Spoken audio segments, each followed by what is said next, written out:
You may have heard about the Roth conversion concept before, but have you ever been shown how much it can actually save you? And have you ever been told the 5 critical factors you need to know when understanding if a Roth conversion is right for you?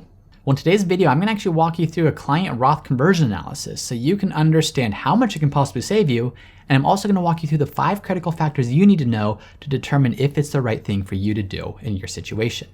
Hey everybody, I'm James Knoll, founder of Root Financial, and I'm here to teach you how to get the most out of life with your money. So let's jump right into this client case study so we can actually see the tax impact and quantify how much could this save you when done correctly. And we're going to use David and Lisa as an example. David and Lisa, of course, are sample clients. David is 58 and Lisa is 57. When we look at their assets, and this is important to note, they have a fairly significant net worth, and not just a net worth that's significant, but a lot of their money's in pre-tax accounts. As a general principle, the less you have in pre-tax accounts, like 401ks and traditional IRAs, the less impactful a Roth conversion will be on average. Not always the case, but in general. So if we look at David and Lisa's assets, David has his 401k, he has his altruist IRA with over $1.5 million in it, he has his Roth IRA and an HSA. Lisa then has her altruist traditional IRA, $641,000, and her Roth IRA altruist about $29,000.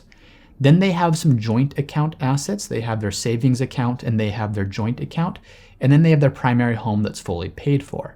So that's where they stand today. Their goals are both to retire at age 62. This is also another important factor, as we'll see in just a bit. When you're doing a Roth conversion analysis, typically what you're doing is between the time that you retire and when required distributions start, you have what's called a tax planning window. When you're working, you have high income, and then when required distributions start, if you have a lot of money in pre-tax accounts, you also have high income. Now, in between, you may have Social Security, dividends, capital gains, etc., and what you're trying to do is say in that tax planning window, between the time you retire and when required distributions start, can you do some good conversions? I'm going to illustrate this in just a second. To continue with David and Lisa though, they said, you know what, James, we want to spend $10,000 per month. We later did some further analysis on this to say, okay, of that $10,000, how much is medical expenses? How much is travel? How much are these other things that we need to account for? Because the reality is all $10,000 per month doesn't stay consistent throughout retirement. But in their first analysis, we just start simple and then build from there. So this is a simple analysis, simply assuming $10,000 per month adjusted for inflation. Now let's take a look at their income sources. So as you can see, David is earning $195,000. Lisa is earning $50,000. She recently went back to work and is not working part-time, but working about 30 hours a week. Next, we look at Social Security. And David's Social Security benefit, if he collects at age 67, is $3,600 per month. Yes, we did model it out at 62 and 70 as well, but I just want to show you a starting point for this so you can see how tax strategy applies. But David's going to collect Social Security in the amount of $3,600 per month starting at age 67. Lisa will have a benefit of about $1,000 a month at age 67. So we'll be incorporating some spousal benefits on top of that, but this is what the benefit reflected on their Social Security earnings statement. Now on top of those income sources, here's what they're saving between now and retirement. David will have a 401k that he contributes, and he is maxing that out and gets a 3% match. Lisa does not have a 401k through her work, but what she is doing is maxing out her traditional IRA. They'll both continue doing this from the time they are now, or right now, until the time that they retire at age 62. Now, the last thing to note here is they're invested pretty aggressively today. So we're assuming an 8.7% rate of return on their investments between now and retirement, and then in retirement, a 6.5% rate of return, the assumption being they're invested a bit more conservatively at that time. So this is where I always like to start. Once we have the assumptions down of income and assets and growth rate and goals, this is where I come first, where I can show them, David and Lisa, here's what we're looking at in terms of your income sources. So you have your income sources of salary, David's salary and Lisa's salary for the next number of years, and then those income sources go away. Now you will have Social Security, but that's not going to kick in for quite a while. So as we look at your cash flows, you'll have strong income for the next few years, and that's going to fully cover all of your living expenses. But once you both retire at 62, you don't have any outside income sources. Yes, you have your portfolio, but we're assuming Social Security doesn't start until age 67, so you have some gap years here where you don't have any outside income. What we compare that to is your expenses. So if we fast forward to the year that both of you are retired, what are your living expenses going to be? Well, we're assuming $10,000 per month, which is $120,000 per year, but that's in today's dollars. once we assume an inflation rate of 3% on that, as we're doing in their specific plan, by the time they actually retire, we need closer to $140,000 per year to maintain the same purchasing power they would have today with $120,000.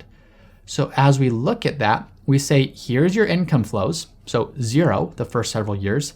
Here's your expenses, which means your net flows, so the amount you need to pull from your portfolio is $139,000 the first year, then $143,000, then $147,000, and this number right here is what we're projecting needs to come from their portfolio to meet their income needs every single year. Now, ordinarily, the first thing I want to do with this number is see, is that sustainable? So I want to compare this number to their projected portfolio balance to see, is that even a sustainable withdrawal rate? For this video, though, I want to focus more on the tax side. So let me show you what I mean by that. Here's a reflection of their account balances at the end of each year today. So taxable accounts, $536,000 at the end of 2023, 401ks, $650,000, traditional IRAs, Roth IRAs, and health savings accounts. So here's a makeup of their total portfolio. But what I really want to know is I want to know what's that makeup expected to be by the time that they retire. So by the time that they retire, they're projected to have $617,000 in their taxable account, and that's $5.2 million total. Here's the interesting thing here. Of all these accounts, to get the right tax strategy, we need to come up with some type of withdrawal strategy. Are we taking some from the taxable account, some from the 401k, some from the IRA, some from the Roth, some from the health savings account? Well, to start, we said, what if you take everything from the taxable account first? The reason for that is you could be in a very low tax bracket if you do it. So if we project out now withdrawals from your accounts, what we saw is the first several years, they're fully living on their taxable account. Now it's going to be spent down at some point, so it's fully gone. But before they fully deplete it, you can see this is where they're spending their money. So they're fully meeting their income needs these first several years, and all of that is coming from their taxable account. Well, what are the implications of that? The implications of that can be seen on this page right here. And this is what I refer to as that tax planning window, where right now they're still working. So they're paying an effective tax rate of about 15% when you look at their federal tax bracket. They're in a no income tax state. But what happens when they retire is they're in a 0% effective tax bracket, because they're just living on that taxable account. And that taxable account, a lot of it they've already paid taxes on. So they can fully meet all of their income needs, and they can have a 0% tax bracket. Now, many people say this and they say, finally, it's so great to be able to get here and now I don't have to pay any taxes. That's not the way I look at that. I say, this is great that you're in a 0% tax bracket, but look what's going to happen. As soon as Social Security starts and you fully spend down your taxable account, well, now you have more taxable income. You're going to pop up to an effective tax rate of 13%. Now, what an effective tax rate means is it means some of your income is being taxed at 10%, some at 12%, maybe even some at 22%. The blended rate of all of those sources is called your effective tax rate. So your effective tax rate pops up to 13%, and then it pops up to 22, 23, 24% and beyond. And what's happening here is required minimum distributions. So look, instead of just sitting around and enjoying these few years, can we take advantage of these years?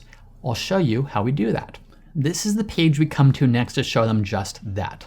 There's a lot going on this page, so I'm going to break it down and explain what we're looking at. All these different lines, so the light blue line that we see, this green line, this yellow line, this orange line, these are showing tax brackets. So for example, if we look at taxable income on this axis right here, the 10% tax bracket starts right here. Then the green shows where does the 12% tax bracket start. Then the yellow line says where does the 22% tax bracket start. You see it says 22/25. That's because in 2026, as of right now, current tax brackets are set to sunset, and the 22% bracket will actually go up to 25. Same thing with 24, 32, and 35. What we're comparing that to is the purple here shows taxable income with the current projections. So with the current projections, what you can see is here's where David and Lisa are now. So if I just hover over this, you can see they have taxable income today because they're still working, and all that income is subject to taxes. And then their tax bracket drops to 0 in these years here. Then, as we saw before, their tax bracket increases because now Social Security is coming in, and now they've run out of their joint account assets, so now they're spending down their IRA assets instead. Well, that leads to more taxable income. Then required distributions kick in, and when required distributions kick in, what you notice is if today they're pretty much filling up the 22% tax bracket with their income, well, their required distributions in the future once they start, are projected to put them in an even higher tax bracket then than they are in today with their combined salary.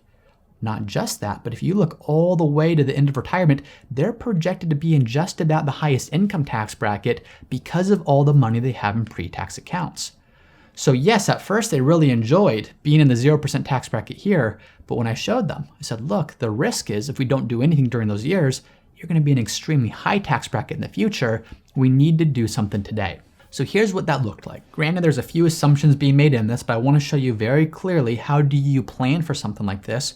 We wanted to illustrate if this purple is their taxable income, and all of these lines are the tax overlays, so the tax bracket overlays, so we can see what tax bracket might they fall in at different ages, from age today until age 90. What I started to plan for is I said, what if in any year, if we're under the 10% bracket, what if we filled up the 10% tax bracket? So if I slide this here, what you can see here is you can see it's very small here, but if you hover over this, this is how they used to be. Now, if we compare that to adjusted taxable income with conversions, you can see right here, we're now converting enough just to fill up the 10% bracket. Now, doing so, that adds $335,000 to the tax-adjusted ended portfolio balance than if they hadn't done any conversions. That's pretty significant. So what if we go even higher? What if we fill up the 12% tax bracket? Now this becomes a little bit easier to see. This is what their taxable income looked like before we filled up the tax bracket, the 12% tax bracket. Here's what it looks like after. So you can see more conversions in that tax planning window, and what that's doing is it's driving down the taxable income later on in retirement because they have fewer assets now in their traditional IRAs. The bottom line is $750,000 more tax-adjusted ended portfolio than if they hadn't done any conversions. Now the goal here, of course, is to find what is the optimal conversion amount. So we keep going and we say, well, what if we do up to the 22% bracket? And now what we're looking at is a proposed strategy that leads to more than $1.1 million more dollars tax adjusted at the end of their lifetimes because of this conversion strategy. Now, quick side note here. It is possible to convert too much. So far what we've seen is if you do 10%, you save money. If you convert up to 12%, you save even more money. If you convert up to 22%, it's even more. So the thinking goes, oh, do we just keep converting? Well, no, let me show you this. What if instead of doing up to 22%, which saves $1.1 million or adds $1.1 million of tax adjusted ending portfolio balance, what if we did all the way up to the 35% bracket? Well, now that backfires. Now you have $600,000 fewer dollars at the end of the day because you paid so much in taxes up front. You paid way more in taxes today than you would have had you done no conversions. So it is possible to over-convert, and that's why finding the right balance is crucial here. But if we go back to this 22% rate here, I want to show you what that looks like. If we actually compare what your required minimum distributions would be, in the prior scenario, if they didn't do any conversions, their required minimum distribution would have been over $10.5 million from the time they turned 75 till the time they turned 90. Now, granted, this particular couple had a lot of money in pre-tax accounts, more than average. If you don't have this much, then you wouldn't have as much in required distributions, but the new strategy dramatically cut down how much they would have in required distributions, and it shaved about $4 million off of that. Here's the kicker though. Here's the federal taxes they paid. In the first scenario, without doing anything, they paid about $3.6 million. So they were projected to pay $3.6 million in total federal taxes. In the new scenario, with the conversion, they shaved $1 million off the taxes they would have paid. Here's the hard part though. In the original scenario of doing no projections, this is pretty fun. You see age 64, 65, 66, 67, they're living large and they're not paying any taxes. They feel really good about it. Well, in the conversion scenario, they're paying a good chunk of money in taxes. So it does take discipline and take some work because what you're doing is you're willingly writing a check for 40 grand in some of these years that you otherwise didn't have to write. Now the trade-off is if we want to look out to say age 85, instead of having to pay $220,000 in federal taxes in that same year, now they're paying $100,000 less than that. So it's about doing the work up front to save you on the back end here. Then the final detail we look at is this. How much are they going to convert each year? And we lay out a little bit of a game plan. So at age 62, here's the recommended conversion amount. At age 63, here's the recommended conversion amount. What you see is that conversion amount starts to diminish because now at this point, they fully spent down their taxable account. So they have to live on their IRA assets. and anything they live on is pushing them into a higher tax bracket to start with. So there's less room that they have, so to speak, until they fully fill up that 22% bracket. But what we do is lay out a schedule to say, what's the expected conversion amount? Every year we revisit this because these numbers are not going to be precise every single year, but it gives us a general idea of what the game plan is. Okay, so we now see what a good conversion strategy can look like for David and Lisa. And what we saw is this saves them over $1 million over the course of their retirement. Let's now extract from this the 5 key principles, the 5 things you need to know when you're looking at your plan to see, is a conversion right for you? Well, the first thing we need to understand is we need to understand what tax rate you're in today. So if we go back to this page, we can see what's their effective tax rate this year. So here's effective tax rate, including both federal taxes and FICA taxes, which are payroll taxes. And as we saw before, we can also get an overview of what tax bracket are you expected to fill up today. So we need to start by understanding, where are we today? Which is simple enough, but many people couldn't tell you what their marginal tax bracket is or what their effective tax bracket is. You need to know this because if you're already in a high tax bracket, it probably doesn't make much sense to do conversions today. Instead, you might want to wait for some of these windows like this where your tax bracket's expected to go way down. The second thing that we need to understand is, once you understand your tax rate today, is number 2, we need to understand our tax rate throughout retirement. Now, we can never predict this perfectly because so much can change. But an analysis like this, as you can see, we can get a sense that, okay, we might be in a 0% tax bracket for a few years. Then we might be in the 12% bracket for a number of years. Then we might be pushing the 28% and even up to the 35% bracket potentially later on in retirement.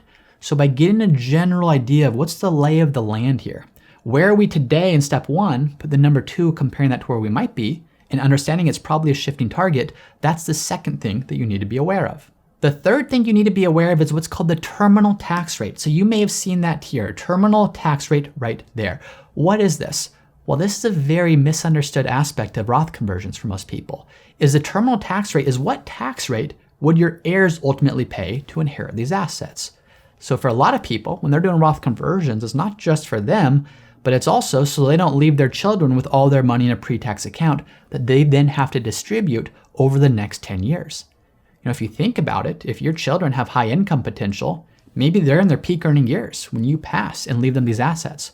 Well, if they inherit a large IRA, they have to fully distribute it in 10 years. If you combine peak earning years with a large IRA that has to be distributed in 10 years, that means they might be paying 50% or so, if they're in a high income tax state, in taxes on any amounts they inherit.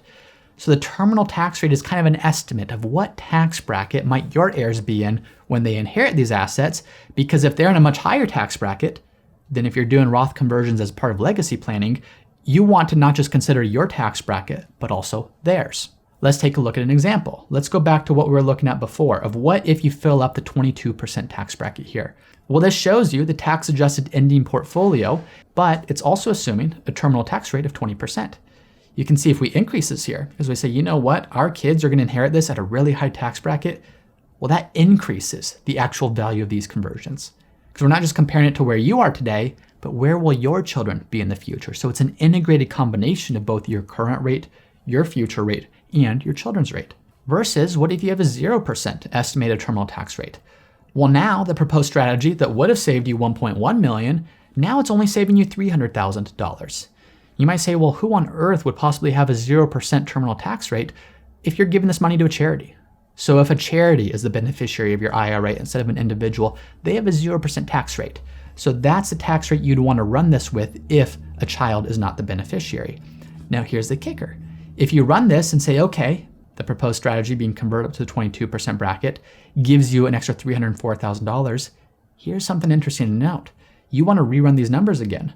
Of what if now you only filled the 12% bracket, you just added more in terms of your conversion strategy. So what this goes to show is this proposed strategy, the amount of value it adds, not only depends upon your tax rate today, your tax rate in the future, but it also depends upon the estimated terminal tax rate. So keep that in mind as you're running your analysis. Now, the fourth thing to consider here is the growth rate on your assets. And this is something that most people totally disregard when doing a Roth conversion analysis. So far as we're looking at this plan for David and Lisa, what this is showing their projected portfolio balance over the course of their lifetime. And this is assuming a 6.9% rate of return on their assets over the course of retirement. Now, what if we shifted that? What if we shifted to an allocation that now has an 8.2% rate of return, for example?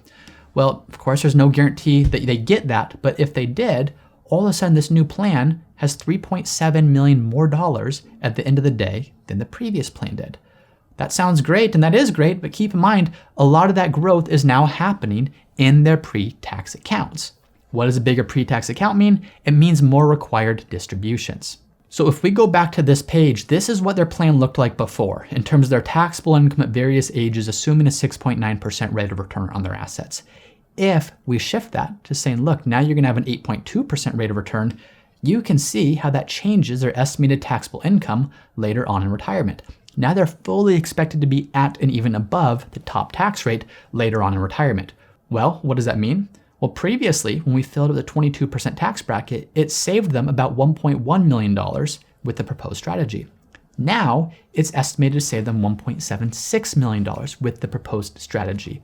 The reason being, with higher expected rates of return, meaning more money in traditional IRAs, there's a greater benefit to shifting some of that money into Roth accounts earlier instead of waiting for it to all grow and continue to compound inside of traditional IRAs where it just means higher required distributions down the road. Now you can't fully predict, of course, where the market's going to be, but it is helpful to test this so you can start to understand how different variables would impact your plan.